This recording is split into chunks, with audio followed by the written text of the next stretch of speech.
The man I'm about to speak to today requires absolutely no introduction. He is probably one of the most widely read authors on the planet. He has published many books, and of those books, I would say 35 million copies have been sold to date in 65 countries. That man is Yuval Noah Harari. A couple of years ago, Yuval teamed up with my other two guests to produce the graphic novel version of Sapiens. The first volume came out in 2020, and the second volume, The Pillars of Civilization, is coming out now. The two men who made it happen, David Vandermeulen and Daniel Casanave, are with me here today. Welcome to you all. Thank you. Yuval, I thought I would start this conversation by asking you to tell us a little bit the story of how this graphic novel came about, how and when you got the idea, and how you teamed up with David and Daniel. Well, it's the result of the meeting of a couple of minds, actually. I mean, after the publication of Sapiens, my husband Itzik, who is very fond of comics and actually taught comics, he had this wish to turn Sapiens into a graphic novel or a comic book, but we weren't really sure how. I mean, I don't know how to draw. And after some years, we got this idea, this invitation from David and Daniel, that they also came across the book and they wanted to turn it into a graphic novel. Oh. So it was kind of a perfect match. So they had the spontaneous idea at their end? Yes. Oh. And they approached us, and this is something that we wanted to do for a long time. I mean, the basic idea is to reach new audiences. Right. That, you know, Sapiens is a popular science book, but it's 400 and something pages of text. And this is something that a lot of people find daunting. Mm-hmm. And the idea was to reach new audiences with the latest discoveries, ideas of science about who we are and how Sapiens was transformed from an insignificant African ape into the ruler of the world. This is something that is of interest to everybody. And we experimented with this new way of telling history, of telling science. Yeah. And I wanted to ask the same question of Daniel and David. Daniel and David, I just wanted to know your side of the story. We heard from Yuval that you had the idea for this graphic novel independently. And so, David, can you explain to us how you came to creating this work? En fait, on a lu Sapiens simultanément, David et moi, mais comme lecteurs. Et un jour, David m'a dit, on était chez moi, il me dit ça serait formidable qu'on puisse l'adapter en bande dessinée. Mais c'était comme un rêve, en fait. Et bizarrement, enfin, pas bizarrement, Martin Zeller, notre éditeur qui était alors chez Casterman et qui montait une nouvelle production de bande dessinée chez Albin Michel, sa maison d'édition, nous a proposé d'adapter tous les deux le texte de Yuval. Oui, c'était un alignement de planètes assez étonnant parce que c'était vraiment tout à fait... on n'y croyait pas, en fait. On avait lu ça vraiment de notre côté. Et moi, j'avais dit à Daniel, il faut faire ça, ce serait formidable à faire parce que c'est impossible à faire. Why was it impossible to do? Parce que c'est trop grand, trop vaste. C'est un énorme projet que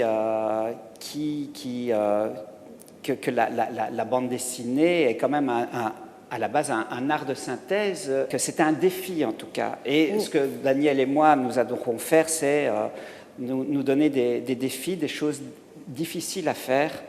Et je pense que quelques jours après que nous nous sommes dit ça, Martin nous le proposait et on a cru presque à une blague. Before we get to the finishing of the work, let's go back to the beginning of this. And I believe that, Daniel, you're from Reims, which is Champagne country in France, so lucky you. And David is from Belgium, where the beer is particularly good. So as you were saying to me before off stage, it's champagne and beer.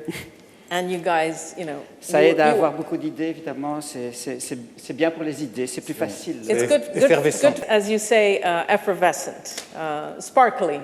It brings sparkle to your ideas. So Daniel, you are the man who actually did the drawings, and David did the text for this graphic novel, and of course they're derived from Yuval's book. And I'm about to come back to Yuval in just a moment. But Daniel, I was wondering how you came up with these ideas of how to illustrate, because, you know, I see influences in your drawings. I see sometimes this figure inspired by Batman. I see some figures that are inspired maybe by the Flintstones. I mean, there were all kinds of ideas that went into your illustration, and I just wondered if you could explain how you came up with these different characters. Because one of the characters is Yuval, and he is Uncle Yuval, and then one of the characters is Yuval's nephew, and then we have a biologist, but there are all kinds of different characters in this book. Pour reprendre, c'est ensuite... nous avons rencontré Yuval. Nous sommes allés à Tel Aviv pour rencontrer Yuval. On ne s'était jamais rencontrés. Et David avait commencé à proposer un scénario. On a travaillé ensemble, tous les trois, et plus l'équipe de Yuval, plus avec Martin. Yuval a créé aussi certains de ces personnages qui sont dans notre bande dessinée. Mais la plupart des personnages nouveaux, c'est David qui les a amenés. Et raconte-nous comment. Oui, en fait, il fallait que la parole du texte de Yuval soit incarnée, et il fallait que ce soit des personnages qui incarnent la parole, pas mettre un carton off et une image. Évidemment, on utilise ce procédé-là de temps en temps dans le livre, mais au maximum, il faut créer des personnages. D'ailleurs, au tout début, Yuval ne voulait pas il n'était pas très chaud pour qu'on le représente comme personnage, parce que ça, c'est toute l'humilité de Yuval qui souhaite ne pas se mettre trop en avant. Mais on l'a quand même insisté pour qu'il fasse partie des personnages, parce qu'on savait qu'on allait faire 5 volumes de bande dessinée, c'est-à-dire 1000 pages, et il fallait trouver une galerie de personnages, une galerie de personnages pour donner la parole de tout ce grand texte, pour évidemment offrir de la variété aux lecteurs. Et donc voilà, ainsi on a inventé, imaginé des personnages. Yuval en a trouvé pas mal, comme Dr. Fiction ou d'autres, et puis alors on a aussi essayé de faire des clins d'œil aux Flintstones, à plein de choses. Aussi trouver des idées pour que ce soit des personnages qui soient appréhendés facilement par le monde entier, en fait. C'est toute la difficulté du travail aussi en bande dessinée, c'est de montrer par l'image, mais que ces images soient compréhensibles en même temps en Chine, au Pérou, en Scandinavie, en France, en Angleterre, et ça, c'est très difficile à faire. And they said because you were kind of humble, you didn't really want to be in the limelight of your own graphic novel. Is that true? Yeah, I mean, in the original Sapiens, in the book, I don't appear. Right. And to suddenly focus the book on me as a character that goes around and explains everything, it seemed to be wrong, especially because science doesn't work like this. It's not like you have a single scientist who understands everything and explains everything. Science is always the work of a community. I personally there is a lot in the book about genetics and biology. I don't know genetics. Like there is a lot about archaeology. I've never conducted an archaeological excavation. So I said the compromise was, okay, I'll be in the book as long as I'm not the only one. We'll have a group of scientists who represent different disciplines. So I'm there as a historian, but you also have Professor Saraswati, and she's the biologist and the geneticist. And you have somebody who is an anthropologist, an archaeologist, and things like that. And a lot of things are explained through a dialogue or even an argument between different scientists, different scholars. And then, of course, you have all the other characters. Yes, we need a lot of characters, but we have the entire human history to choose from. So like in the second volume, we have Kafka, and we have John Lennon, and we have Margaret Thatcher, explaining or showing us different aspects of history. And then we can invent characters. So for instance, we have Detective Lopez, who is a fictional character, but she's a detective who investigates the biggest crimes in human history. And in volume 2, she investigates the crime of inequality and hierarchy. And of course, her boss including objects. inequality between men and women, right? Including inequality between men and women and slavery and so forth. So she investigates. Who is responsible for this? I mean, we are the police, supposedly. We should investigate crime. This is the biggest crime in history. Nobody is investigating it. I'll investigate it. Where is this coming from? And this gives us the kind of funny and accessible narrative way to introduce readers to some very difficult scientific and also ethical issues about inequality and hierarchy in human history. I also wondered, because these two gentlemen, they came to Tel Aviv, they said, they visited you and you got together and put your heads together. How was their trip to Tel Aviv? What did you guys do? We mainly talked. I mean, you know, like we sat together in around this table and we brainstormed, half in English and half in French, about the different plots and different characters. I mean, how, like Dr. Fiction, I mean, when we first came with this idea of, okay, we need to personify the human ability to create fictional stories and mythologies, which is the basis for all human cooperation. So we had a very long discussion how to present it in a graphic novel. And then finally we had this idea, we can use the genre of superheroes. And we'll just have a superhero to personify the human superpower of imagining stories and fictions and mythologies, everything from gods to money, which is also a fiction. And then we had a long discussion about how it will look. So should it be a male figure or a female figure superhero or a transgender or non-binary superhero? And then we had a long discussion around that.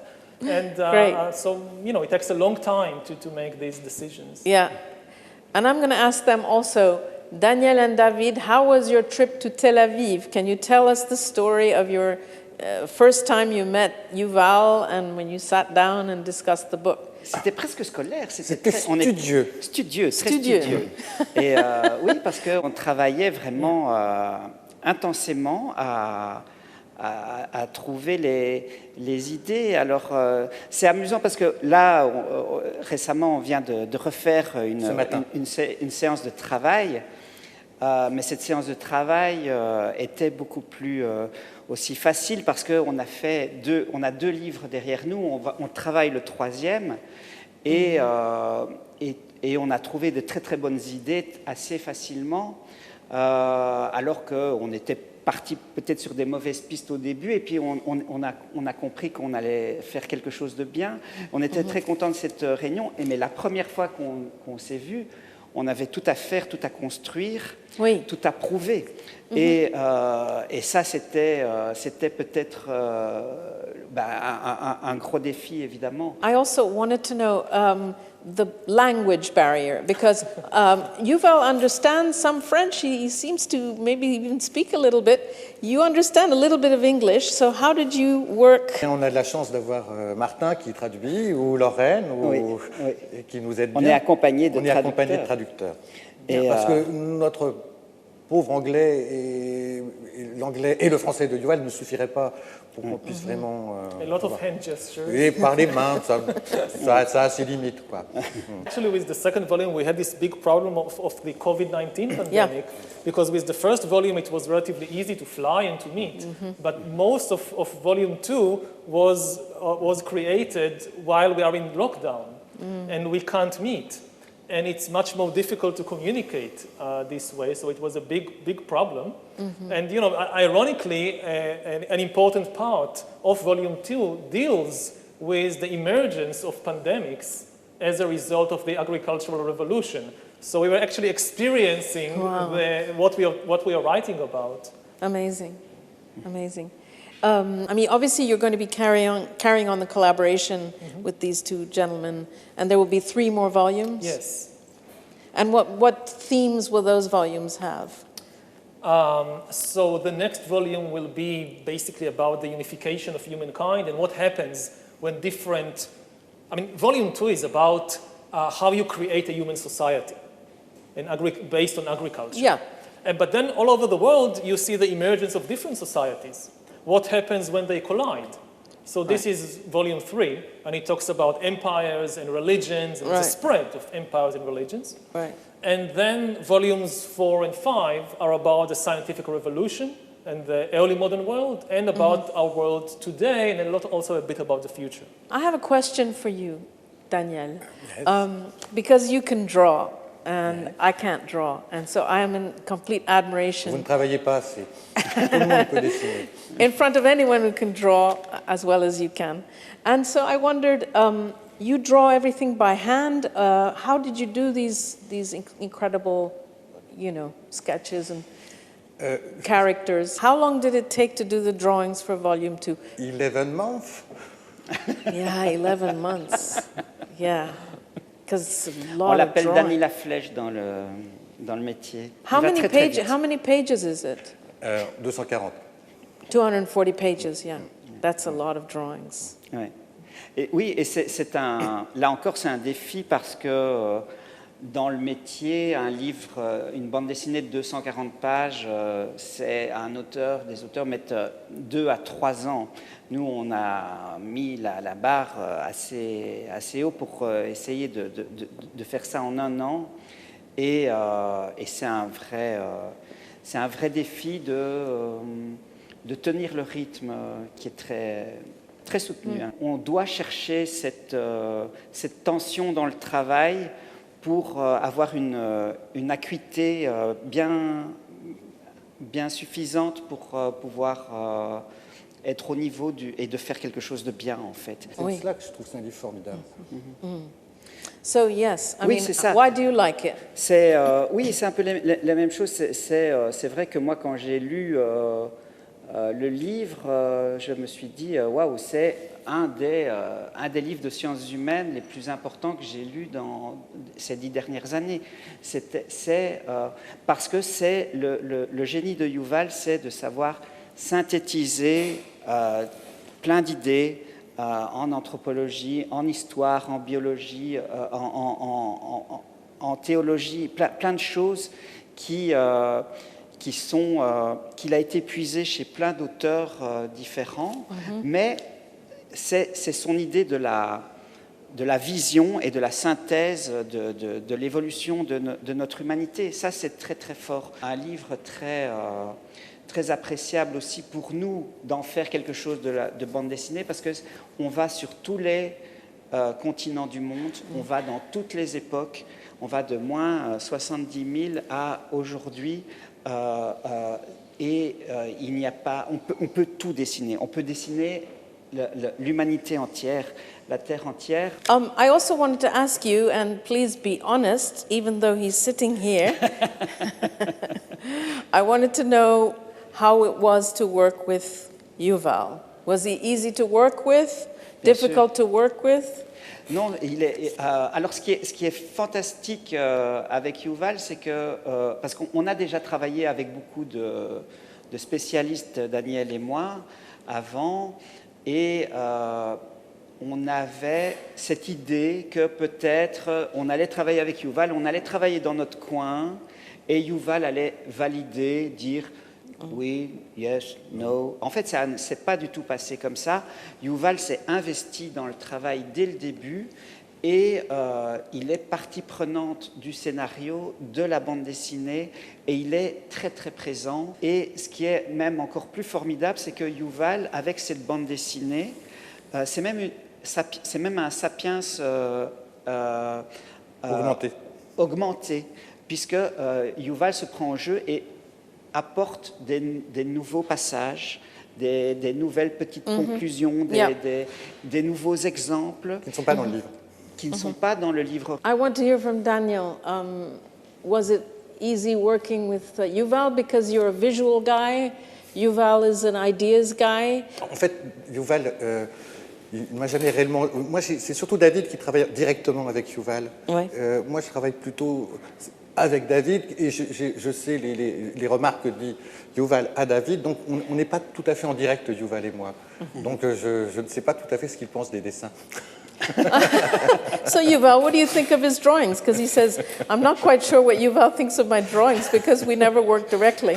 No, we work a lot together, but I mean, for me, the amazing thing about the drawings is that it, as you said, that I'm more of an ideas guy, I don't know how to draw.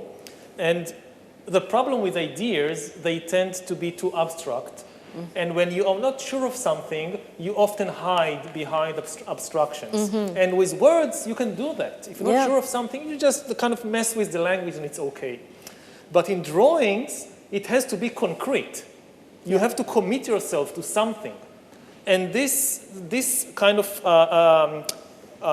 obligation to be concrete is extremely important to test whether you really understand what you're trying to say, because you can't hide behind abstract language. So even in, like you talk about the beginning of agriculture in this volume, and you have to draw it. So you draw like the first farmers. And then you have to decide whether you draw men and women together in the field, or just men, or just women. You can't just have general people. Now, this forces you to go back to the scholarship and examine what do we know about gender relations at the beginning of the agricultural revolution. Was farming a man's job, a women's job, or it's done together? You can't hide behind, it was just, people did it. And for me as a scholar, it was a very important, very, very good challenge. Yeah, gender is a really important point that you bring up in your book and in the graphic novel. And to me, it's fantastic because you basically say that the feminist revolution is one of the great revolutions in history, and it happened bloodlessly. Yeah, that's the amazing thing about it. We tend to think that revolutions have to be bloody. Like all these, if you want to make an omelette, you have to break a few eggs and things like that. And when people think about revolution, they think about the French Revolution with the guillotines and the Bolshevik Revolution with the Gulag. But then the feminist revolution, the amazing thing about it, it not only changed something so fundamental about human society, but it did so with almost no violence. I mean, there was violence against the people who tried to make the changes, but they themselves, they did not start any wars, they didn't assassinate anybody, they didn't build concentration camps, and they still managed to change the world. Yeah. I was going to ask David and Daniel, what do you think of the ideology that Yuval communicates in his book? Because Yuval is a very open-minded guy. He believes in the feminist revolution, he embraces gender equality, all kinds of forms of equality, and I wondered how you felt about his politics, because his worldview is very open and very liberal, or however you want to describe it. Finalement, ça nous correspond tout à fait. En fait, c'était pas le point de vue politique de Yuval, pour nous, c'est pas du tout exotique. C'est un point de vue qu'on partage assez naturellement, en fait. C'est vrai que peut-être ce sont des choses qui ne se disent pas autant. Mais je pense que c'est un livre très salutaire aussi, d'autant plus, c'est peut-être aussi ça qui nous a intéressés de travailler Sapiens, c'est que c'est un livre qui actuellement est salutaire et qui est intéressant, que les jeunes générations et la bande dessinée, on sait que les jeunes générations sont, c'est notre public aussi, eh bien voilà, c'est bien qu'on leur répète et qu'on on leur dit ces messages-là. I just wondered, why you've decided to address a young adult readership. Is it because, as the New Yorker magazine wrote in their profile of you, you are relentless in the search for an audience? I think my business as a public intellectual, as a historian, is to build a bridge between the scientific community and the general public. And I try to reach as wide an audience as possible so that people will know of the latest ideas and theories of science and be able to take part in this conversation. I think that everybody has a story in their mind about the history of humankind. There isn't a person on Earth that doesn't have some story in the mind about it. Yeah. I mean, people may not have a story about a particular event. Many people have no story about, I don't know, Poland in the Middle Ages. Nothing in their mind about it. But about the history of humankind, everybody has a story. And if you don't try to engage the story, it just means that you leave there a vacuum that other stories will fill in. And the only thing that can replace an existing story is a new story. Scientists sometimes make the mistake that they think they can change the public opinion with the just facts and statistics and graphs, and it usually doesn't work. Because as an animal, we are a storytelling animal. We think in stories, not in facts, not in statistics, not in graphs, most of us. So I see my job as a storyteller, basically. And if you just limit yourself to a small audience, then you leave the rest of the audience with the old stories. Yeah. Is it also because you're trying to, this is a cynical question, but are you trying to attract these young readers, these young adult readers, so they read your graphic novels first and then they graduate into buying your books and all that? I mean, is it a marketing kind of there are ploy? much easier ways to make money. Yeah. Then, I mean, after working for these 2 years on these 2 volumes, there are much much easier ways to make money than to create a graphic novel. And also, I don't see it as specifically for young adults. I think that this is a genre which is, for adults. For adults as well, as well. It's not just for teenagers or people in their absolutely. 20s. And I also wanted to know, because you're a university professor, right? You're still teaching actively. I imagine you like, obviously, teaching young people, and you like being in the presence of young people, and you like transmitting to young people, right? No, because it's more challenging. Oh, really? Why? They bring new ideas. They bring a completely new understanding of the world.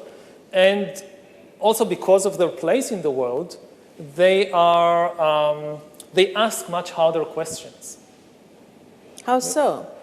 Because, by the time you're 50 or 60, you kind of have your view of the world. You kind of are settled down. You made your big choices most of the time. Right. So you naturally tend to be far more conservative. Right. When you're 20, the big choices are still ahead of you, and also more is at stake for you. I mean, the future of humanity, the future of the world, distresses people in their teens and 20s far more, because they are the people who are going to face the consequences. Yes, especially since we live in very distressing times. These poor youngsters, they've been through 18 months, if not longer, of COVID-19, lockdown and being locked at home, not being able to go to university, not being able to come to their professors such as you. And so it's a really bleak kind of world that lies ahead for them. And also... I'm not sure if it's bleak. I mean, it has a lot of positive options as well. But what is certain is that it's an extremely fluid world. Yeah. It's really an unknown world. Yeah. It's the first time in history where nobody has any idea how the world would look like in 10 or 20 years. I mean, obviously, at any point in history, you can't predict the future. There could always be an epidemic, a war, an earthquake, whatever. Yeah.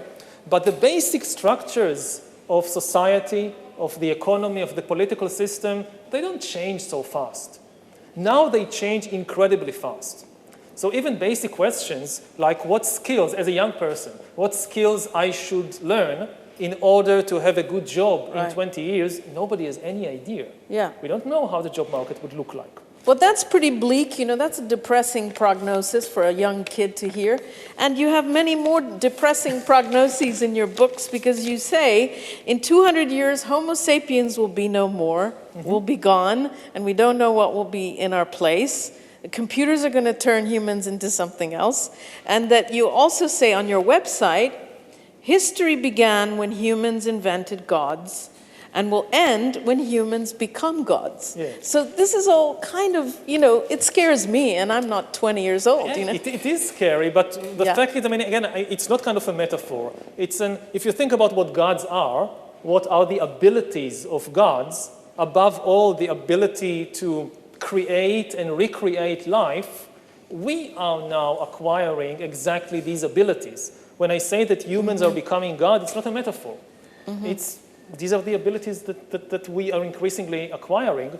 And I think that given the pace of progress of technology, it's a conservative estimate that in 200 years, with the new powers of biotechnology and bioengineering and artificial intelligence, we will be able to create new life forms. We will be able to reshape humanity, to reshape our bodies, our brains, our minds, so that we will be completely different entities.